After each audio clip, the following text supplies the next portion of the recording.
Assalamualaikum warahmatullahi wabarakatuh. Waalaikumsalam warahmatullahi wabarakatuh. Eh, Sekarang kita akan masuk ke podcast yang kedua atau Student Talk yang kedua dari PDIPM Kota Malang. Sudah ada di samping saya narasumbernya, pasti kalian sudah tahu siapa beliau. Dia adalah Mas Ngediono. Beliau adalah alumni pimpinan daerah Ikatan Remaja Muhammadiyah tahun 2006 sampai 2009 Mas. Hmm. Teman-teman pasti sudah tahu legendnya PDIPM Kota Malang itu siapa. Nah, untuk tema kali ini adalah tertib giat tertib organisasi di masa pandemi. Tertib organisasi di masa pandemi, Mas. Nah, sekarang gimana Mas kabarnya, Mas? Alhamdulillah sehat ini ya. Berkat doanya teman-teman ini. Kesibukannya apa, Mas? Kesibukan sekarang lagi ngajar tapi daring, nggak secara langsung. Itu Di aja. SD. Di SMP Muhammadiyah 8 Batu sama ngurusi MDMC Kota Malang. Nah, kan Mas Ian sebagai guru kan ya di SMP Muhammadiyah. Ya. Nah, pelajarannya sekarang bagaimana sih, Mas? Kenapa? Sebagian pelajar siswanya sampean waktu sekarang di masa pandemi sekarang itu bagaimana sih Nah, untuk menyikapinya? pelajar sekarang itu emang ini untuk dari segi mananya dulu ini kita Dari ngomong. segi sekolahnya dulu, pendidikannya dulu. Nah, kalau dari segi pendidikan selama masa pandemi ini kayaknya banyak penurunan. Nah, kalau yang dulu pada waktu sebelum pandemi itu mereka mungkin lebih mudah diatur, mereka mungkin lebih dari segalanya. Tapi karena sekarang itu masa pandemi, maka sekarang kan juga terkenal loh pelajar generasi leha-leha ya. Nah, di rumah paling daring hanya 1 jam main game yang banyak. Berapa hal Nah, teman-teman ya juga. ini kan generasi rebahan selama pandemi kan sudah terkenal toh. Ya, Nah, terkenal dan semakin susah untuk diatur. Nah, ini kemarin juga keluhan-keluhan dari bapak ibunya juga itu. dari wali murid Nah, juga. dari wali murid sebenarnya mereka sudah angkat tangan. Gitu. Kenapa kok nggak dimasukkan? Gitu. Karena di rumah itu sekarang sudah banyak yang nggak bisa dikerjakan lagi gitu loh. Habis daring ya sudah selesai main gitu. Dan dari segi keilmuan mereka juga banyak menurunnya itu. Gitu ya, Iya. nggak ada yang paham sana Nah, lain gitu kan. nggak ada yang paham dan mereka lebih cuek sekarang itu kayaknya dibanding dengan sebelum pandemi ini. Nggak ada Untuk gairahnya lah. nggak ada gairah untuk belajar, gairahnya untuk main-main aja lah Ya. Oh, sekarang. kalau Mas yang belum tahu kan sekarang menjadi pembina HWUMM juga, Ya. dari ortom lain juga ada. Itu gimana Mas dari kondisi organisasi sekarang Nah, ini? kalau di HW Unmu, nah itu alhamdulillah masih tetap berjalan. Mereka masih tetap kegiatan masih tetap jalan. Ya mungkin sama seperti yang kita lakukan ini. Itu kalau di HWUMM itu. Kalau yang dari kan di SMP kan kalau IPM tingkat ranting. Ya, Masih kalau atau di SMP sekarang pembinaan masih macet total ini. Kan masih kita macet total. belum bisa untuk ketemu. Apalagi di daerah saya di Kota Batu itu kan masih daerah merah. Oh, masih daerah Jadi merah. untuk kumpul-kumpul lebih banyak itu masih agak susah gitu. Berarti harus protokol kesehatan juga Iya, ini. bro, seperti itu. Kemarin kita sudah sempat mau melakukan ini. Kan sudah waktunya pergantian, tuh, pergantian Iya, pengurus, iya. tapi kita tunda sampai pengurusnya itu sekarang udah lulus.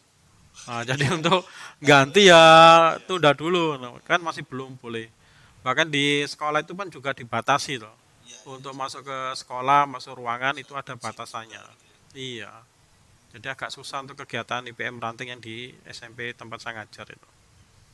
Oh, gitu. Kalau dari ranting seperti kalau kita kan dari PDM Kota Malang kita survive di Nah, berbagai hal ini kan. Kalau ada yang buat podcast dan lain-lain. Kalau dari IPM-nya sendiri belum. belum. Kalau di tingkat kita itu masih belum. Oh, belum. Gitu. Ya itu masih kita khawatir ketika mau mengadakan kegiatan banyak yang protes. Dari kalangan orang tua pun juga gitu. Ketika anaknya mau berangkat sekolah itu masih was-was. Dan dari sekolah pun ketika kita mengadakan kegiatan ekstra itu khawatir juga ditegur sama Diknasnya itu loh. Tuh, jadi kita itu agak susah sekarang itu mau mengadakan ya bisanya melalui rapat aja kita melalui daring itu. Bahkan ketika daring kalau kita rapat itu juga agak susah gitu loh. Tuh, mungkin seperti itu kendalanya kita waktu kegiatan di IPM Ranting tempat saya itu.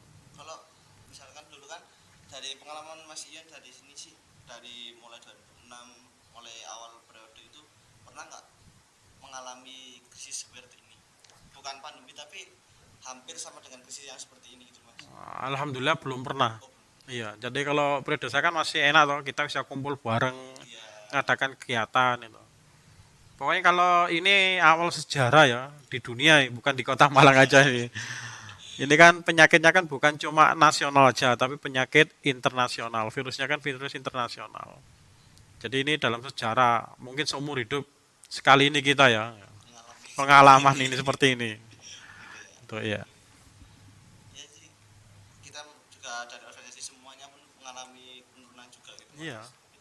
Kalau dari itu dari Mas Ian sendiri sih mengamati di era sekarang kan sekarang sudah masuk era new normal. Ah, Semua harus taat protokol kesehatan, harus izin seperti ini dan lain-lain. Itu bagaimana Mas? Kalau misalkan organisasi nih, dan organisasi mau mengadakan acara itu bagaimana? Kalau dari mulut Mas Ian sendiri. kalau itu susah ya untuk menjelaskannya. Jadi gini, kalau di era new normal seperti ini, kita tuh untuk mengetahui daerah merah, kuning, hijau aja masih belum tahu itu. Jadi untuk aktivis, bagi teman-teman aktivis, terutama untuk teman-teman IPM ini, ya kita taati dulu lah prosedurnya, protokolnya itu seperti apa. Itu loh. Yang kita khawatirkan, kita kan menghadapi virus yang nggak kelihatan mata itu loh. Yang awalnya sehat tiba-tiba langsung meninggalkan banyak toh. Ya Yang awalnya sehat karena kita sering ngomong kayak gini, bisa ya ini yang kena kita juga. khawatirkan gitu loh. Jadi tetap semangat aja untuk teman-teman aktivis tuh. Jangan sampai down hanya gara-gara virus ini gitu loh. Jadi ya intinya sering-sering kita komunikasi dengan teman walaupun melalui WA atau Zoom atau yang lain lah. Itu kalau pengen organisasinya hidup, yaitu komunikasi. Jangan sampai kita tuh lepas komunikasi dengan teman-teman satu organisasi itu. Tuh teman-teman, jadi kita harus membuat komunikasi dulu dari teman-teman organisasi. Buat teman-teman organisasi yang lain yang menyaksikan mempunyai organisasi, silakan koordinasikan dengan anggotanya supaya tidak miskom, ada tidak salah paham dan lain, supaya hidup organisasinya. Nah, kita kan gimana ya? Kalau di masa pandemi sekarang masih banyak sih Mas, masih banyak perlu tantangan dan lain-lain. Kalau dari Masnya sendiri organisasi yang bagus itu bagaimana sih Mas? Organisasi yang perfect. Oh, ini. Kan Kalau sekarang tertib kan organisasi. kalau kita bisa bicara masalah perfect atau kesempurnaan, tidak ada satu organisasi pun yang sempurna atau seperfect mungkin.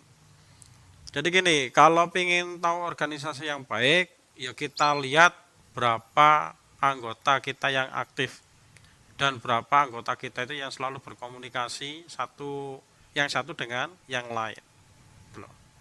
Jadi organisasi yang baik kalau menurut saya itu adalah apa? Sering-sering komunikasi. Gitu loh. Kalau kita lepas komunikasi, ya akan buyar gitu organisasinya. Tuh. Hmm. Jadi gimana? Kalau kan setiap organisasi punya masa sendiri kan Mas. Jadi tentang tertib organisasi itu kadang sih saya menemukan itu ada yang susah mengatur waktu. Tertib organisasi itu seperti apa sih? Dari teman-teman kan belum tahu. Nah, kalau misalkan kalau saya pernah alami dari pengalaman organisasi saya yang pernah saya ikuti itu kebanyakan itu susah mengatur waktu Mas. Apalagi sekarang di masa pandemi saat ini pasti ada yang banyak tugas pun daring, terus ada yang dikejar guru dan lain-lain. Pasti mengatur waktu untuk organisasinya masih ya sedikit lah. Itu bagaimana Mas kalau menurut sampai? Jadi gini ya, kalau kita bicara masalah tertib organisasi, gitu loh, apalagi di masa sekarang, gitu loh. Eh, yang pertama gini, kalau kita pengen organisasi baik, kita niatkan dulu dalam hati kita. Orang kalau udah niat pengen organisasi, insya Allah semuanya akan lancar.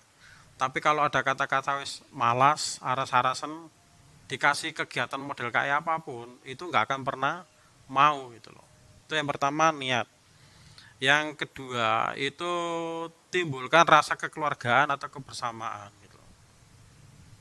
Itu yang kedua. Jadi kalau organisasi sudah ada ikatan emosional yang satu dengan yang lain, insya Allah akan berjalan dengan baik organisasi itu. Terus yang ketiga, lah ini yang penting yang sama bicarakan tadi adalah apa? Pengorbanan. Iya. Nah, banyak sekali tadi teman-teman organisasi itu, mohon maaf ya, cuma nempel nama. Nah, dari manapun itu mesti ada. Jangankan organisasi yang pelajar ya, organisasinya di tingkat nasional ataupun kalau namanya yang penting nama saya terpajang itu udah seneng. Walaupun tadi dia tidak pernah melakukan kegiatan apapun. Lah yang penting ini apa? Yaitu pengorbanan. Kan banyak toh. Bukan mungkin di periode sampean toh, di periode saya kan banyak. Ketika mengikuti, waduh saya ada kuliah.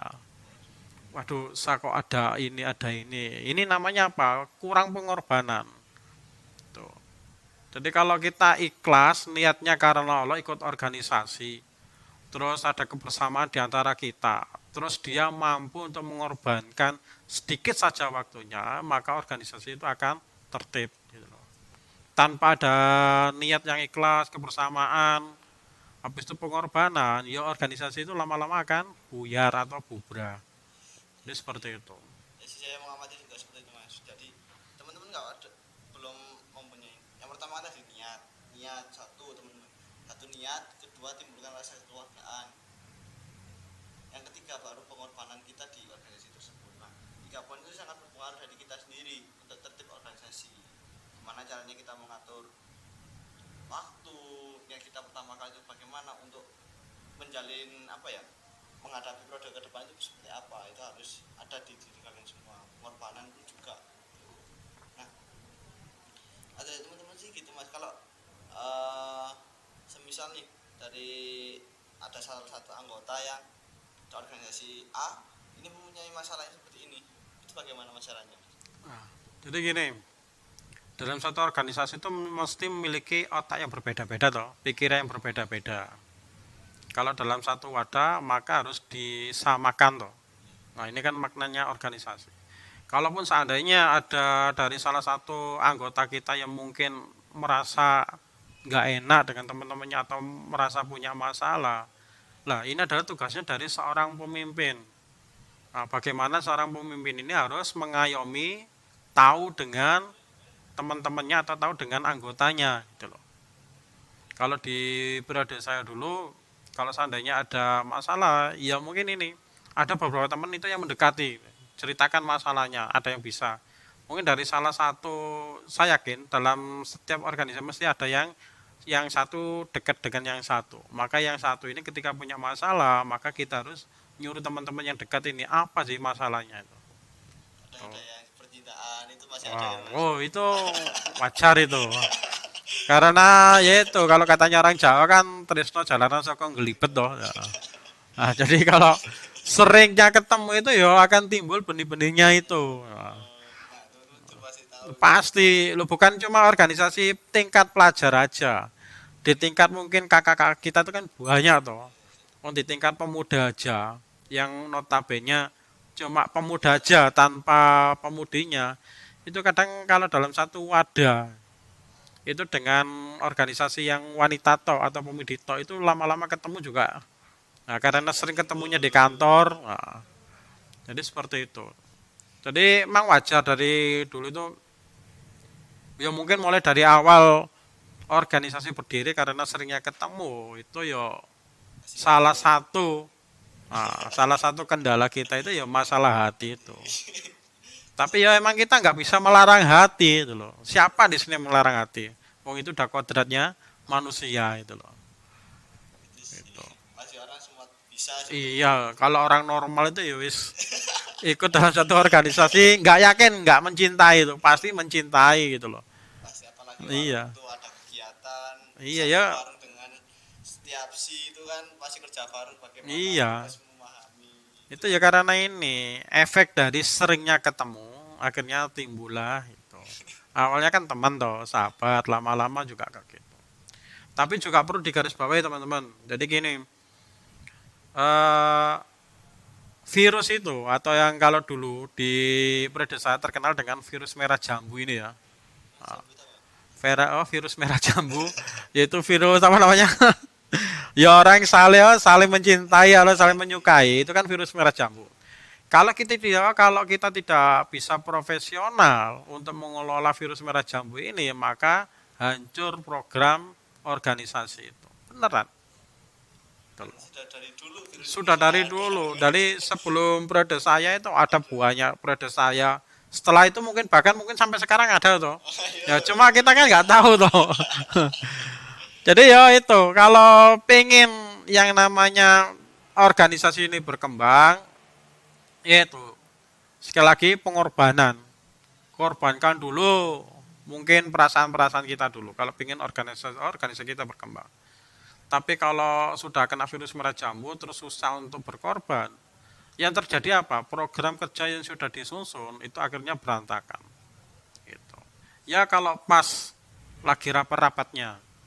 Tapi ketika renggang hubungan itu, yakin program kerja itu akan rusak. Pertama yang satu datang, Kita tunggu. satunya ya alasan malas ketemu si doi ya kan. Akhirnya kan apa yang terjadi? Ya program kerja nggak jalan sama sekali.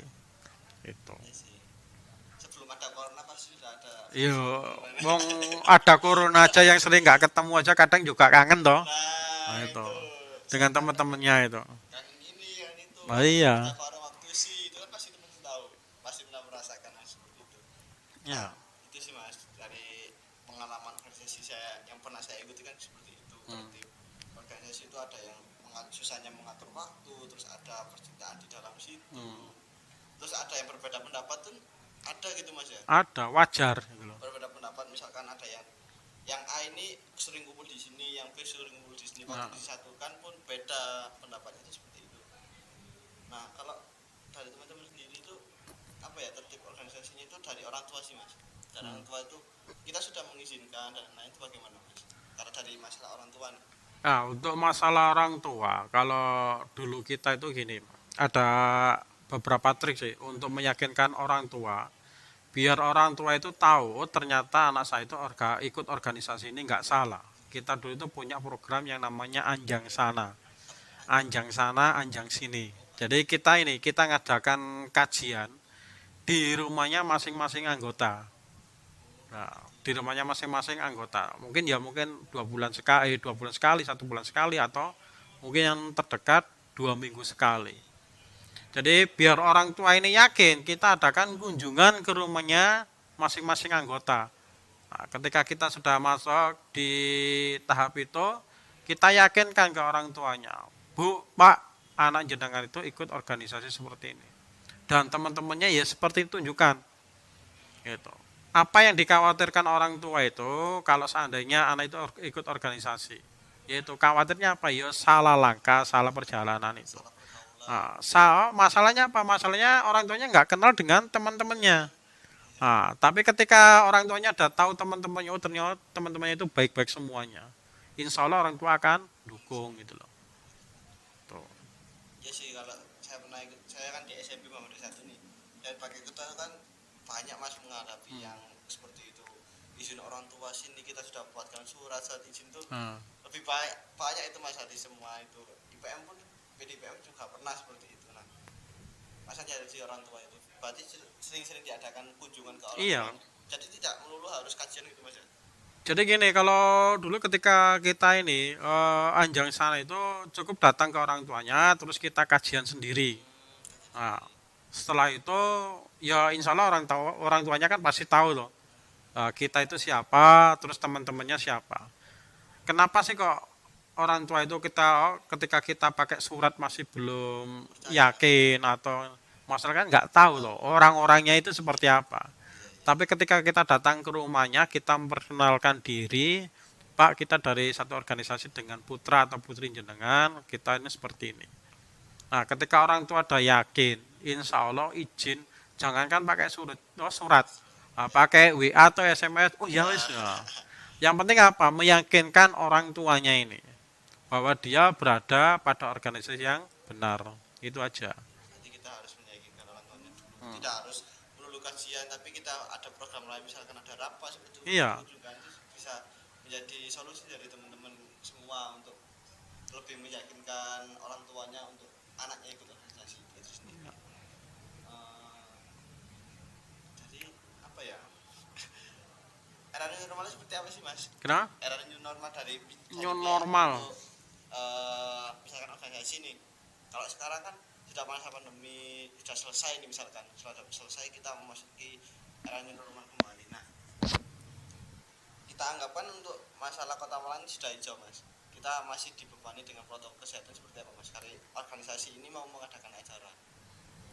Oke, jadi gini ya, kalau new normal, new itu kan baru toh, normal kan adalah kehidupan yang baru. Jadi kalau dilihat dari sekarang itu untuk organisasi untuk di era new normal memang agak susah itu. Kadang kita itu masih trauma dengan yang namanya virus corona ini. Gitu loh. Bahkan sampai daerah hijau pun ketika mau mengadakan pertemuan atau rapat itu pun harus melalui protokol. Gitu loh. Kalau menurut saya itu new normalnya agak susah. Ya mending diganti aja new era itu. Jadi, ya kan pemerintahan yang baru toh. Jadi awalnya masa yang baru gitu loh. Kalau kita pingin jadi yang lebih baik ya kita harus ini, harus yang baru gitu loh. Tinggalkan yang lama, tinggalkan ketraumaan kita gitu. Terus kita berpikir ke lebih depan. Gitu. Untuk kalau sekarang ini kita menghadapi new normal itu ya agak susah juga itu. Masalahnya itu kita itu masih dibayang-bayangi dengan yang namanya virus itu. Kita masih dibandingin. Ya sih, kayaknya semua organisasi pun merasakan seperti itu. Iya, semuanya. Bukan cuma organisasi yang merasakan, mungkin dari tingkat pemerintahan. Ya, Setingkat pemerintah atau dewan aja itu masih bisa kena corona. Nah, kalau kemarin kita lihat di berita itu loh, ya ada. anggota dewan yang mungkin protokol kesehatannya masya Allah. Dari segi makanan, segi pergaulan, mungkin sudah pakai apa ya, anti pelindung corona. Ya tetap kena corona gitu loh. Jadi ya emang agak susah itu loh. Wong setingkat apanya presiden Amerika Donald Trump aja itu kena corona loh, bayangkan. Apalagi kayak kita loh, yang nggak punya pengawal, makanannya ya kok gitu loh. Bahkan bisa terus terang virus ini ini pemain terus pembalap kemarin ada juga olahragawan lucu. Iya, Gitu. yang menjaga kesehatan katanya ya tetap kena. Gitu. Kalau iya sih mas, itu kalau terjun organisasi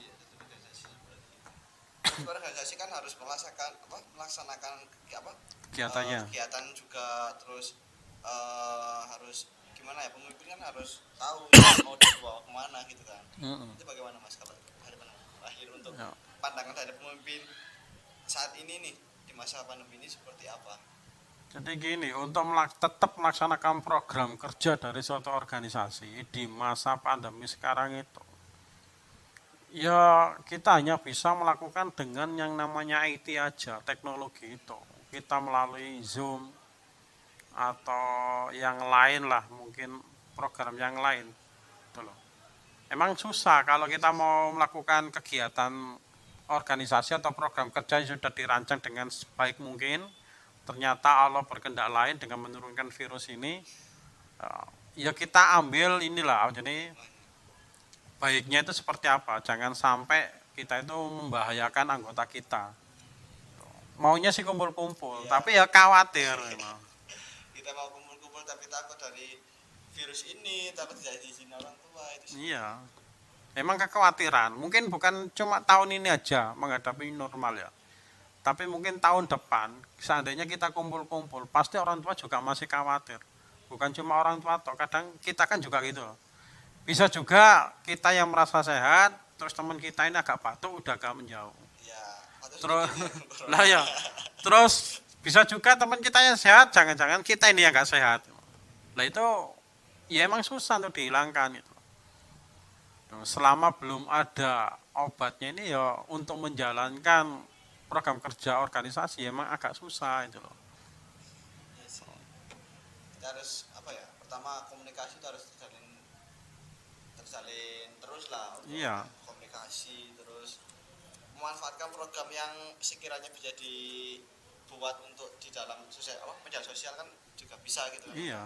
Memanfaatkan program yang bisa dilakukan dengan Zoom dan lain-lain itu mas. Ini apa ya, eh, tips dari masnya sendiri sih terakhir untuk teman-teman semua biar semangat kembali di era sekarang. Gimana mas?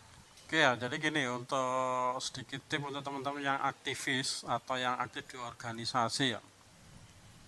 Percaya, di balik musibah ini pasti akan ada hal yang indah yang sudah direncanakan sama Allah. Itu pasti, gitu loh. Jadi untuk tetap eksis di organisasi, jalin terus komunikasi dengan teman-temannya. Jangan sampai kita itu lepas komunikasi dengan teman-teman. Ingat, Allah menciptakan kita itu nggak cuma sendirian. Nah, pada dasarnya manusia itu emang nggak bisa hidup sendirian. Gitu loh. Maka untuk menyampaikan wadah yaitu organisasi itu. Kalian punya bakat, kalian punya minat yang sangat luar biasa. Jangan sampai bakat atau minat kalian dimatikan gara-gara virus ini dan gara-gara nggak pernah komunikasi dengan teman kalian. Ya, organisasi yang baik adalah organisasi yang selalu menjalin komunikasi dengan semua anggotanya, pimpinannya. Mungkin itu yang bisa sampaikan. Terima kasih. Cukup cukup jelas dan bagaimana bisa membuka teman-teman semua pikiran. Dari saya pun sudah membuka bagaimana kedepannya itu seperti apa untuk melanjutkan kegiatan atau lanjutan periode depan ini seperti apa. Dari teman-teman semua, tidak hanya IPM, dari organisasi yang lain pun juga bisa untuk meniru atau mengambil hikmah dari podcast ini. Udah untuk studi pemang. Nah, student talk untuk yang kedua dari PDPM Kota Malang itu cukup sekian. Terima kasih yang sudah menonton. Jangan lupa like, comment, dan subscribe PDPM Kota Malang. Thank you semuanya. Wassalamualaikum warahmatullahi wabarakatuh. Waalaikumsalam warahmatullahi wabarakatuh.